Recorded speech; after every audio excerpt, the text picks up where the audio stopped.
warahmatullahi wabarakatuh. Eh, di sini saya akan mempresentasikan tentang budidaya seledri.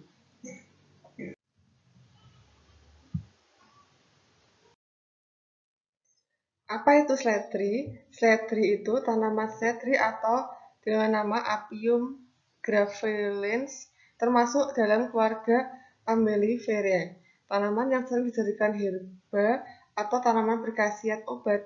Daun seledri dikonsumsi sebagai lalapan dan penghias hidangan. Bijinya dijadikan bahan penyedap dan ekstrak minyak seledri dimanfaatkan sebagai obat. Seledri atau jus seledri adalah superfood yang sedang ramai sekali dibicarakan.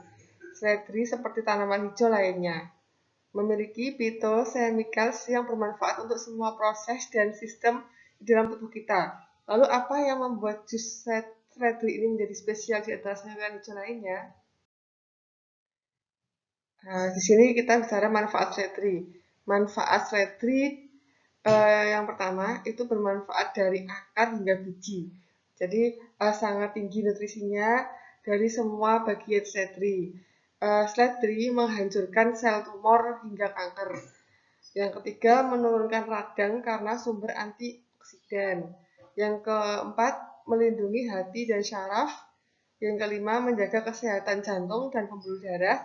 Seledri juga membantu pembentukan sel dan menjaga kestabilan dinding pembuluh darah sehingga bermanfaat menjaga ketekanan darah tetap normal. Jadi kalau kita tahu ya, ketika kita punya tekanan darah tinggi, kita bisa menggunakan jus seledri untuk menurunkannya. Yang selanjutnya menjaga keseimbangan bakteri usus sehingga membuat hormon menjadi seimbang. Yang terakhir menjaga kesehatan reproduksi pria. Ya, banyak sekali ya manfaat dari seledri untuk manusia. Nah, di sini cara menanam seledri. Ada dua cara ya. Yang pertama dengan generator dengan biji. Ada bijinya kecil-kecil itu kita tanam ya.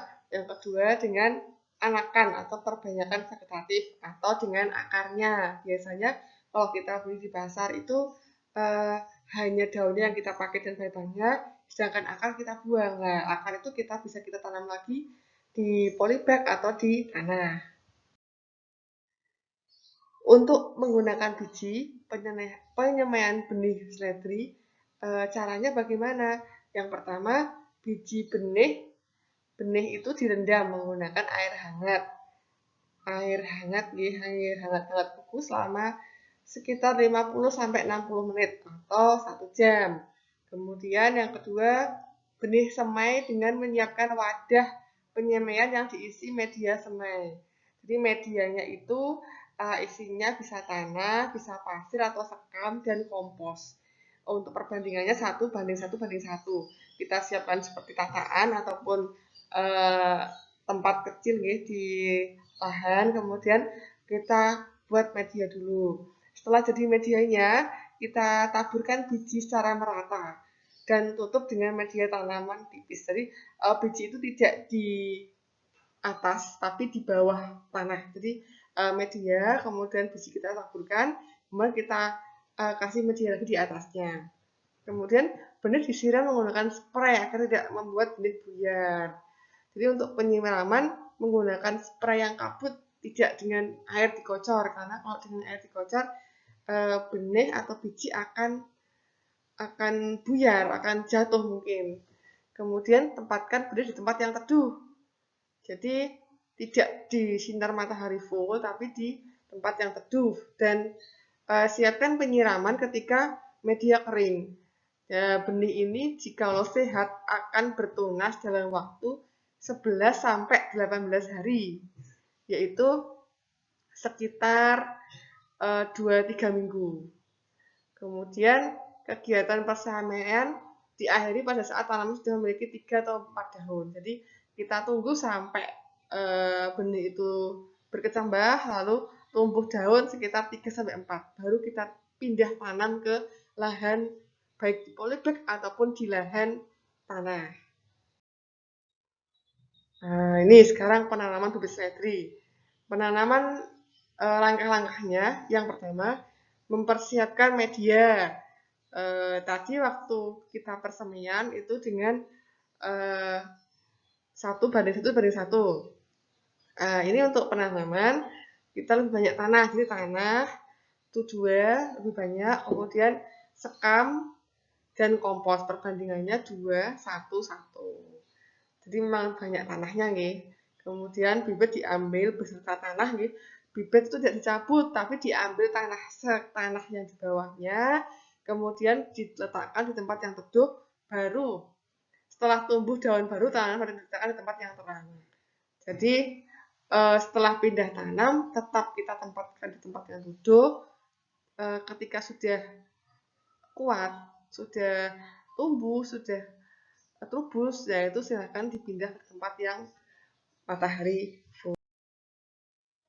Nah, setelah itu kita tunggu setiap saat kita lihat apakah ada hama penyakit, apakah ada kering, kita bisa melakukan penyiraman, kita bisa melakukan penyemprotan, kemudian panen sekitar 100 hari. Jadi paling lama 100 hari.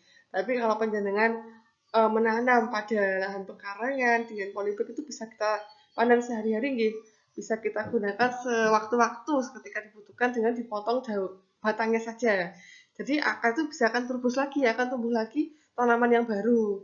Itu biasanya kita tanam di sekitar rumah. Jadi kita butuh tinggal ambil. Nah, alangkah baiknya untuk seledri ini menggunakan organik. Jadi karena kita makan daunnya, jadi kita menggunakan yang aman buat tubuh kita. Nah, untuk pasca panen seledri, tanaman seledri yang sudah bisa dipanen mempunyai ciri sudah mencapai pertumbuhan maksimal dan daunnya sudah banyak. Ketinggiannya sudah layak hingga menghasilkan anakan. Pemanenan dapat dilakukan dengan mencabut seluruh bagian tanaman atau memeti batangnya dalam waktu 1-2 minggu sekali. Ya, kalau kita memang mau digunakan sehari-hari, ya kita potong batangnya saja. Tapi kalau ketika kita orientasi untuk dijual, ya kita cabut dengan akarnya. Karena nantinya akan ditanam dengan tanaman yang baru.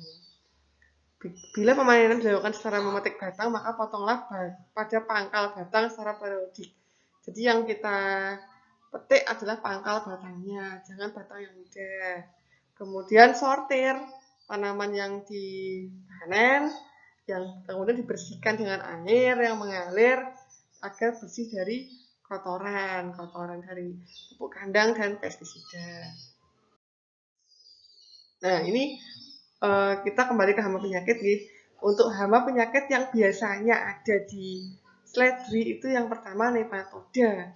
Nematoda itu seperti hewan kecil yang makan daun gitu.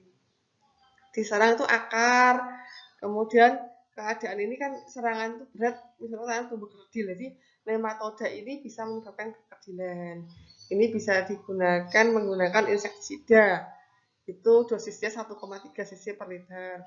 Kemudian kutu daun, itu yang kecil-kecil warnanya putih, kutu daun itu ya diberantas dengan insektisida. Kemudian untuk penyakit sendiri itu bercak-bercak klorosis, yaitu yang biasanya kuning-kuning, bintik-bintik hitam, nekrosis ya. Itu penyakit dinamakan light night atau disebutkan cendawan septoria. Penyakit lain juga sering menyerang adalah bakterial soft rot yang disebabkan oleh Erwinia carotovora. Jadi dengan penyemprotan fungisida. Ini untuk seledri klasifikasinya nggih. Itu kingdomnya, divisinya, kelasnya, ordonya.